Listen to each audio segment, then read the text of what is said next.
Freight 73, the train that never arrived. What happened to the military train that vanished into the frozen dark of 1943? A train so secret that even its existence was denied. On that night, somewhere between Peoria and Danville, 45 cars of classified cargo simply disappeared. No wreckage, no witnesses, no answers. Just silence, buried beneath snow and secrecy. The story begins on a bitterly cold December evening. The Midwest was locked in winter's grip, endless fields of snow, trees bent with ice, and a silence so deep it pressed on the lungs. At a rail yard outside Peoria, Illinois, a military freight train stood ready. Freight 73. 45 cars long, guarded by armed soldiers, its manifest stamped top secret. Only a few Army officers knew what it carried: experimental energy materials, classified machinery, and something marked only as restricted fuel samples. Its destination, a research facility near Philadelphia. At 11:40 p.m., Freight 73 rolled out of Peoria. Telegraph logs followed it for a while, a check-in from Bloomington, another from Danville. Then the line went dead. No signal, no report, no mechanical alert. When the morning shift came, the train was gone. Not derailed, not destroyed. Gone.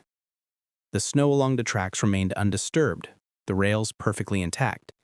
There was no sign that a 45-car train had ever passed. The Army reacted instantly. Within hours, they sealed off the area, classified every file, and silenced the press. The official record contained just 3 words: under investigation, restricted. Reporters who tried to follow the story were told to stand down for reasons of national security. Families of railway workers were questioned, then dismissed, and then nothing. Investigators combed hundreds of miles of rail line. No debris, no soot, no evidence of sabotage. Aerial reconnaissance flights were ordered, but even from the air, nothing. The snow was unbroken, the landscape eerily calm. It was as if the train had never existed. Still, people talked. Railway engineers whispered of strange lights in the distance, a faint metallic hum beneath the wind, a whistle echoing long after the telegraphs fell silent. A few claimed to see a glow in the fog, moving parallel to the tracks, then vanishing. Locals said their compasses spun uselessly when they got close to certain fields. The Army dismissed these reports as mass delusion, but the stories persisted, growing with every retelling. A single newspaper, the Peoria Daily Transcript, managed to print a short headline: Army train missing, no trace found. Within hours, the article was pulled. The next day, officials claimed it had been a typographical error, but copies survived, brittle, yellowed, passed hand to hand like contraband. Decades later, declassified military papers offered fragments of truth. Freight 73, it turned out, was part of something called Test Route Bravo, a temporary transport line designed for experimental logistics. The train's cargo, one report revealed, included prototypes for high-energy fuel cells and sensitive materials under experimental classification.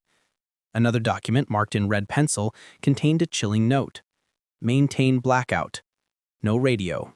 No stops.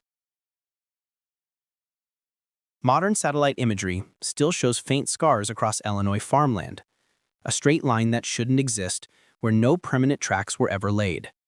Some believe these were temporary rails, built only for that one journey, then dismantled within days. But why go to such lengths for a single transport? Historians and military analysts have spent decades trying to answer that question.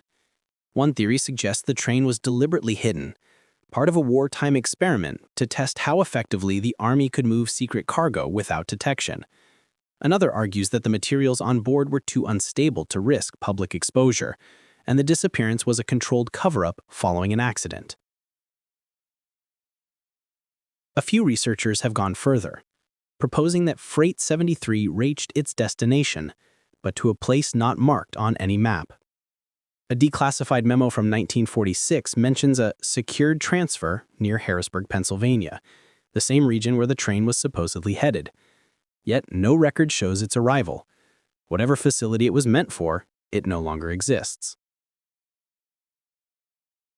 For decades, the story lay dormant. Then, in 1987, an aviation photographer studying Cold War installations found an anomaly. A long, narrow depression in the ground, deep in rural Pennsylvania, perfectly aligned with where the train's route should have ended. Local farmers called it the buried road.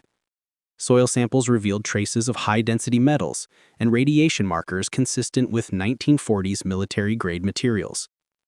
The Army declined to comment. In recent years, historians have uncovered the personal diaries of men who worked the lines that winter. One entry dated December 19, 1943, reads, "Freight 73 passed through after midnight. The snow glowed red for a moment, like fire under glass.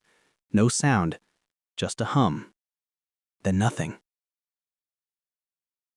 Was it imagination? A hallucination brought on by cold and fatigue?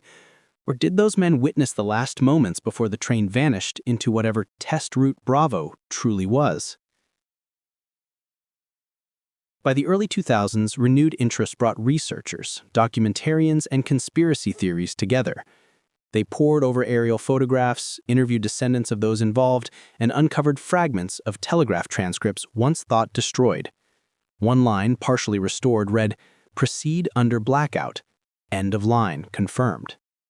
If true, that could mean the train didn't disappear by accident.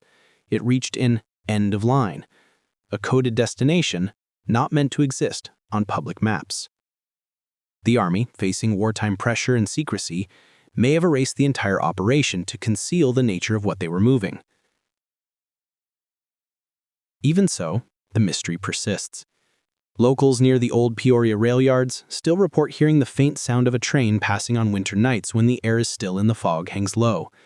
No tracks remain there, just open ground. But the sound, they say, is unmistakable. Steel against steel. A low whistle, fading into silence. Perhaps it's the wind. Or perhaps it's the echo of something that never truly left. Today, Freight 73 is studied as both legend and history, an event that sits uneasily between fact and folklore. Some historians see it as an example of wartime secrecy at its most extreme, where information was compartmentalized to the point that even those executing the mission didn't know its full purpose. Others see it as a ghost story born from fear and rumor, the kind of tale that thrives in the gaps of official silence. But what lingers most isn't the missing train itself. It's the idea that something that massive, that loud, that real, could be made to vanish completely. A reminder that during wartime, truth was just another classified document. The last remaining witness, a retired signal operator named Henry Collins, gave an interview before his death in 1999. He was asked what he remembered of that night. His answer was simple. There was a sound, like thunder under the earth. The wires went dead, all at once. And then the world felt empty. No one ever found Freight 73. No official explanation was given. No trace of its cargo has ever surfaced.